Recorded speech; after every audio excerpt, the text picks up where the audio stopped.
예, 안녕하십니까. 일렉트릭 아이디어 TV 건반장입니다.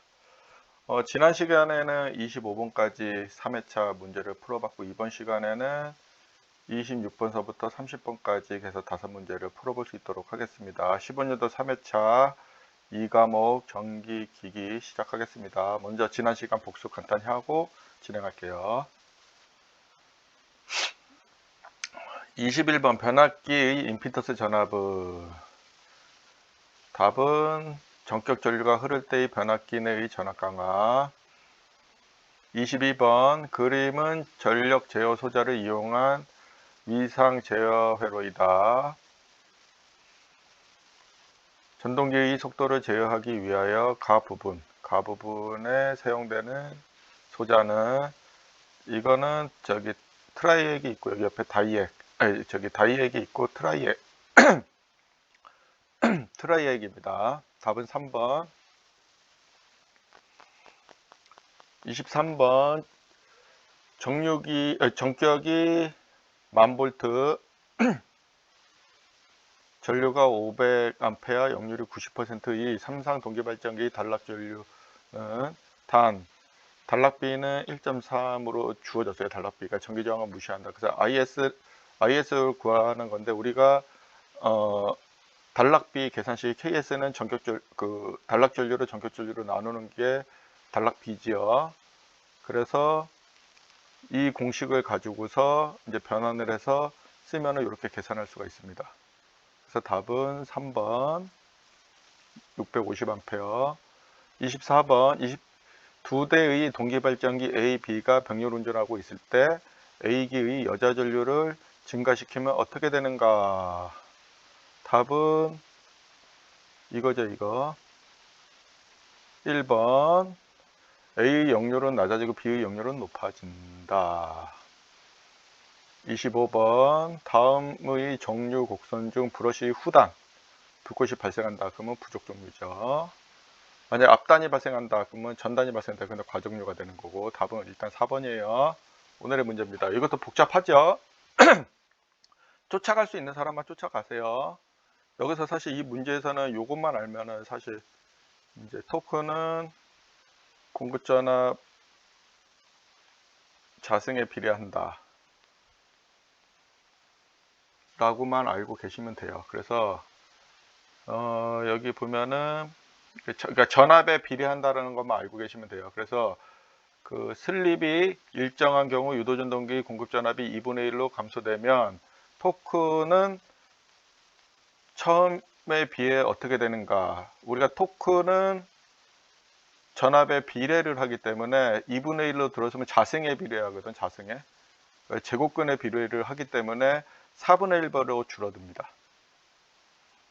그래서 답은 4번이 됩니다. 그래서 여기 보면은 유도전동기 토크 특성 곡선. 이 공식 정도는 일단 알아놓으시면 좋을 것 같고요.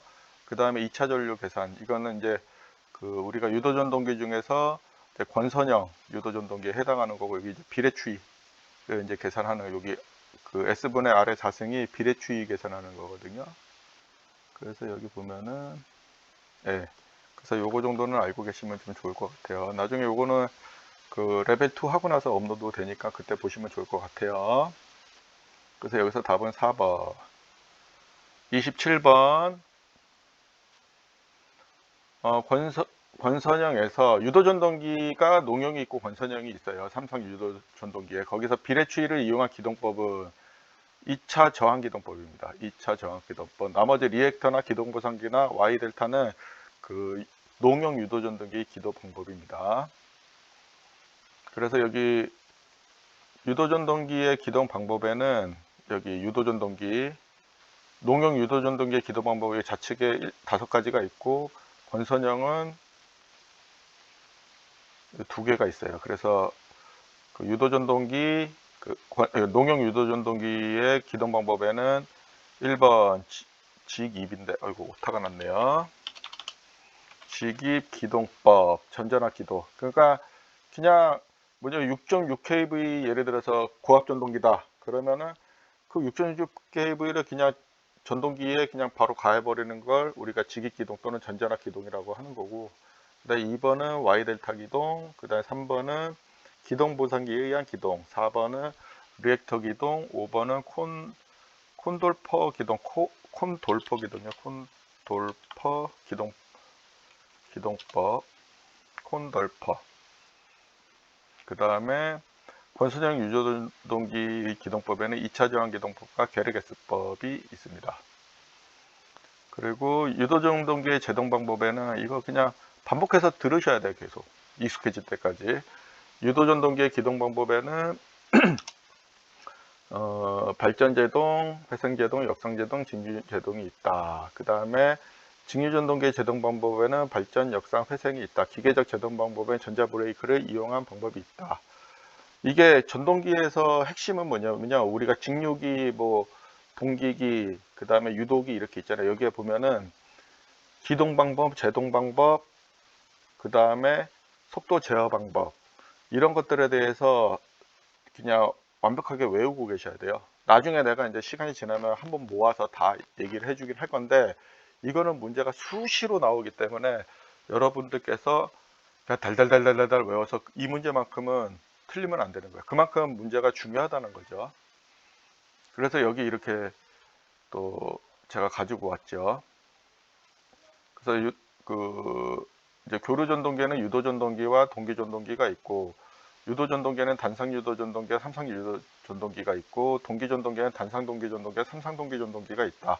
그래서 단상전동기에는 분산기동형, 반발기동형, 콘덴서 기동형, 세이딩 코일형, 세이딩 기동 콘덴서형, 세이딩 코일형, 콘덴서 기동 콘덴서형이 있고, 삼상유도전동기에는 농용 유도전동기가 있고, 농용 유도전동기에는 전전압 기동, 전전압 기동에는 직입 기동이 있고, 감전압 기동에는 Y 델타 기동, 리액터 기동, 콘돌퍼 기동, 1차 저항기를 이용한 기동, 크샤 기동이 있고요. 권선형 유도전동기에는 2차 저항 기동법과 게르게스법이 있어요.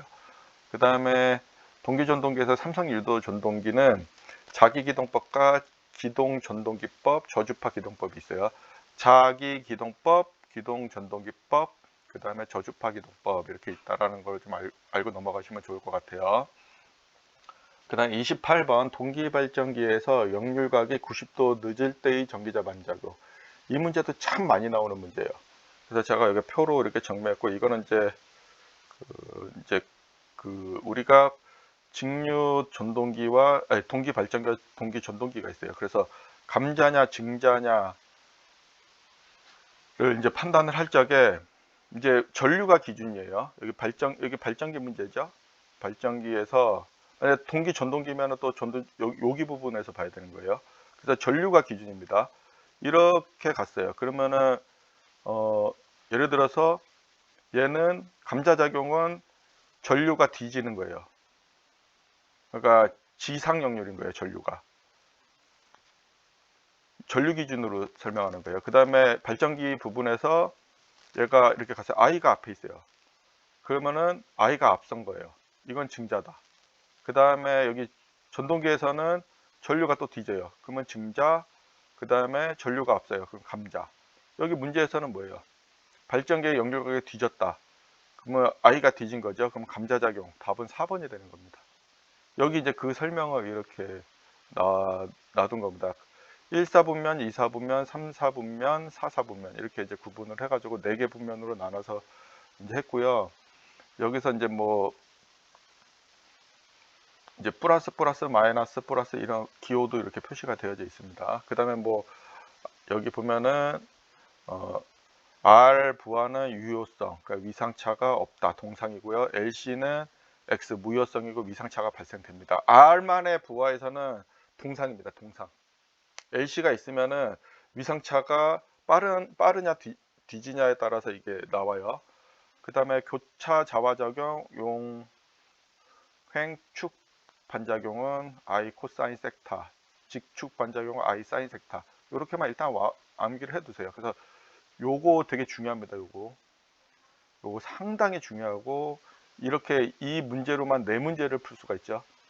예를 들어서 발전기에서 역률각이 지상이다, 감자, 진상이다, 증자. 전동기에서 전류가 앞선다, 전류가 뒤진다, 증자, 전류가 앞선다, 감자. 이런 식으로 해서 문제를 풀 수 있기 때문에 이거는 꼭 알아 놓으시기 바랍니다. 이런 문제는 틀리면 안 되는 거예요. 그 다음에 29번. 유도전동기가 회전하고 있을 때 생기는 손실 중에서 구리손, 뭐 동손, 부하손, 이거는 이제 1, 2차의 이제 권선의 저항손을 의미를 하는 겁니다. 여기 보면은 이제 우리가 이제 여기 보면 베이지 이퀴벌런트 서킷 오브 IM 인덕션 모터인데 유도전동기의 기본적인 등가 회로입니다. 이퀴벌런트 서킷 등가 회로인데요. 여기 보면은 1차, 2차 이렇게 있어요. 이제 전동기와 발전기는 이게 그 등가 회로 구조가 비슷합니다. 여기에 이제 그 전동기는 이제 슬립이라는 유도 전동기 슬립이라는 게 있기 때문에 S라는 게 여기 붙는 거예요. 등가외로 환산을 할 적에 이게 변압기든 발전기든 등가외로 환산해 갖고 계산하는 문제들이 이제 전기 기사랑 전기공사 기사에는 산업기사 포함해서 되게 자주 나옵니다. 그거를 이해하지 못하면은 문제를 풀 수가 없는 문제들이 많이 있기 때문에 되게 중요하지만 여기서는 이거 등가회로는 전동기의 등가회로는 이렇게 생겼네. 전동기의 구조는 이렇게 생겼네 정도만 여러분들께서 알고 넘어가시면 좋을 것 같고, 요거 잠깐 설명을 드리면 여기 얘가 이제 회전자예요. 회전자. 여기 그 스컬러 케이지 로타, 그러니까 이 로타가 회전자입니다. 그러니까 스컬러, 그러니까 이제 농용 유도 전동기고요. 그 다음에 여기 베어링이 있고 여기 엔드 쪽에 베어링이 붙고 여기 샤프트, 이 로타 축을 이제 뒤쪽에 베어링과 앞쪽에 베어링이 잡아주는 거예요. 그 다음에 이 축의 끝에는 여기 펜이 달려져 있어 갖고 전동기가 회전하면서 펜을 이쪽 방향으로, 이쪽 방향으로 빼줍니다. 그러면 여기 있는 열기가 라디에이터 핀들이 있잖아요. 여기서 열기가 쭉 빠져갖고 이제 냉각이 되는 거예요. 그리고 여기 요 안에는 우리가 스테이터 코일, 그러니까 고정자 코일이 감겨져 있습니다. 여기가 이제 삼상으로 되어 있기 때문에 코일이 삼상으로 이게 이제 그 배치가 되어 있어요. 그리고 여기서 결선을 뭐 델타 결선을 해서 Y로 뺄 수도 있습니다. 그리고 아니면 그냥 결선이 1차와 2차를 표시해 놓고 여기 단자대에서 그 와이어링 박스에서 이제 변경도 가능합니다. 그 다음에 이제 커버들이 엔드랑 앞에 쪽에 커버링이 있고요. 그 다음에 이게 이제 용량이 이제 큰 거는 이 이제 베어링 쪽에 구리스를 넣을 수 있게끔 이제 설계가 되어져 있는 것들도 있어요. 그래서 보통 이제 발전소나 이제 회전기기를 쓰는 이제 화학 공장 이런 데는 전동기를 정기적으로 구리스를 넣어주는 일들을 정비하시는 분들이 하고 계시죠. 그러니까 우리가 이제 발전소가 고장나지 않고 잘 도는 이유는 현장에서 불철주야 고생하시는 이제 정비하고 설비를 관심 갖고 이제 정기적인 예방 점검을 하시는 분들의 노고가 있기 때문에 이렇게 우리가 지금 잘 쓰고 있고, 전기도 마찬가지예요. 전기도 지금도 이제 뭐 한전이나 발전사, 그 다음에 이제 건물의 수변전 설비, 이제 큰 건물들의 수변전 설비를 관리하시는 이제 전기 안전 관리자 분들이, 아니면 이제 교대 근무하시는 분들이 24시간 뭐 4교대, 5교대를 5교대 5조 2교대 3교대 근무나 4조 3교대 근무를 하시는 분들이 있기 때문에 이렇게 정상적으로 다 돌아갈 수 있다라고 생각하고 계시면 좋을 것 같아요. 오늘의 마지막 문제입니다. 30번 그림에서와 같이 1번, 2번의 자극 사이에 정류자를 가진 코일을 두고 있다. 이게 코일이에요. 지금 이게 코일이 뭐 하나만 감겨져 있는데 사실 수십 톤이 감겨져 있겠죠. 때에 따라서 뭐 100톤도 넘는데, 턴 수가 100톤이 넘는데도 100턴이 넘는데도 있을 거고, 그 다음에 3번, 4번에 직류를 공급한다.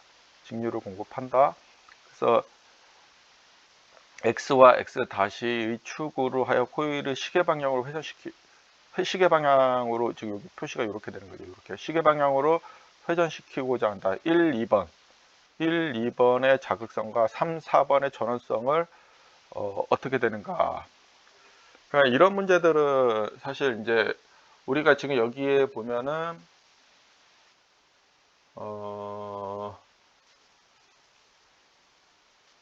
여기에 보면은 이제 그 정류자가 있습니다. 그리고 여기에 이제 전원의 극성이 이제 3, 4번이 있어요. 그러면은 이게 외부에서 전원을 가할 수가 있는 조건이 되어 있는 거죠. 그러면은 전원을 넣는다는 건 뭐예요? 전동기로 봐야 되죠. 그러면 우리가 플레밍의 왼손 법칙과 오른손 법칙이 있습니다. 플레밍의 왼손 법칙은 전동기를 우리가 전동기의 방향성을 알고 싶을 적에 우리가 이제 플레밍의 왼손 법칙을 쓰는 거고요. 전동기에 대해서.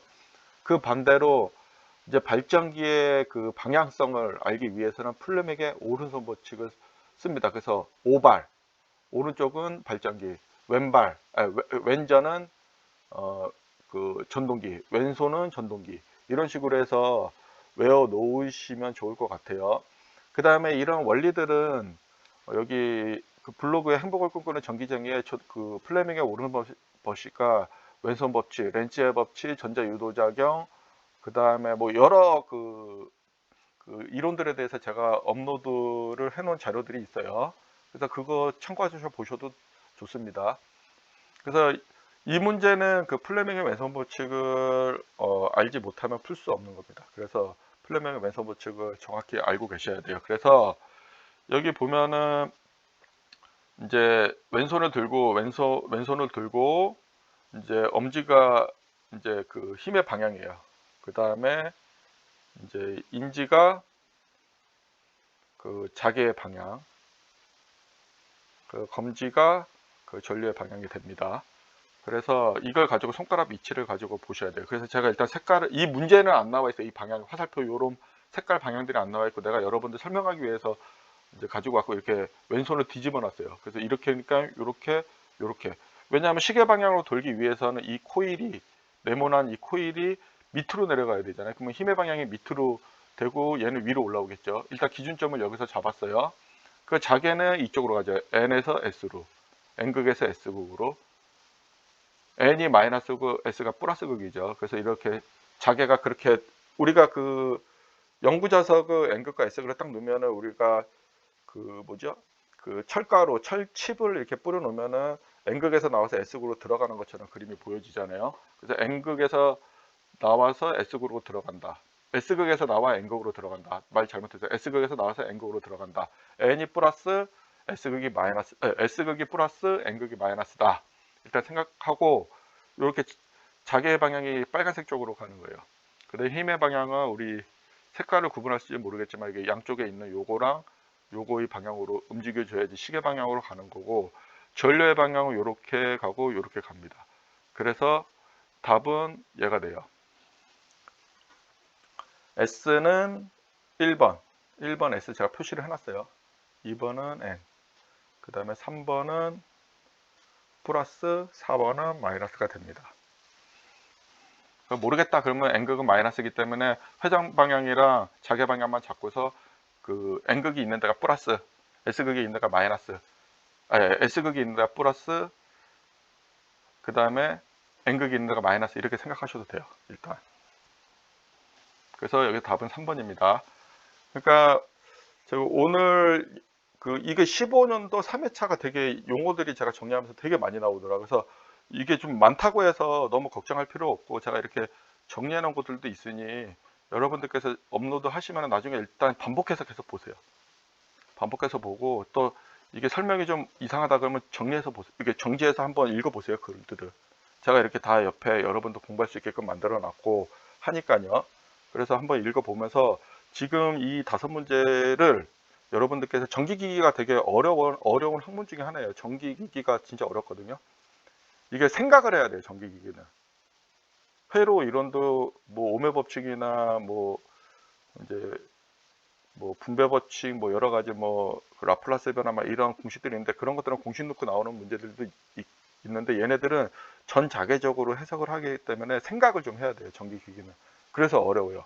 오히려 회로 이론이 쉬울 수도 있어요. 공식만 알고 이제 풀 줄 아는 방법만 익힌다면 되게 쉽게 푸는데, 얘는 생각을 해야 돼요. 전기기기는요. 전력공학도 이제 우리가 여기서는 전력공학을 다루진 않지만은 그 이제 전기기사나 산업기사, 전력공학도 상당히 쉬운 학문 중에 하나예요. 전기기기랑 회로 이론이 되면은 얘는 되게 재밌어요. 전력공학도 재밌고 이제 쉬운 학문 중에 하나입니다. 거의 저는 예전에 이제 기사자격증 딸 적에 전력공학은 거의 만점 맞았어요. 그런데 이제 전기기기 같은 경우는 뭐 18개, 20개에서 18개 정도 맞았고, 회로 이론도 17개에서 18개 정도 맞았던 것 같아요. 전기복교도 거의 19개에서 20개 정도, 이제 20개 중에서 다 맞았던 것 같고요. 회로 이론, 예, 그래서 이렇게 오늘은 그래서 30번까지 그 문제풀이를 이제 하였습니다. 오늘도 고생 많으셨어요. 감사합니다.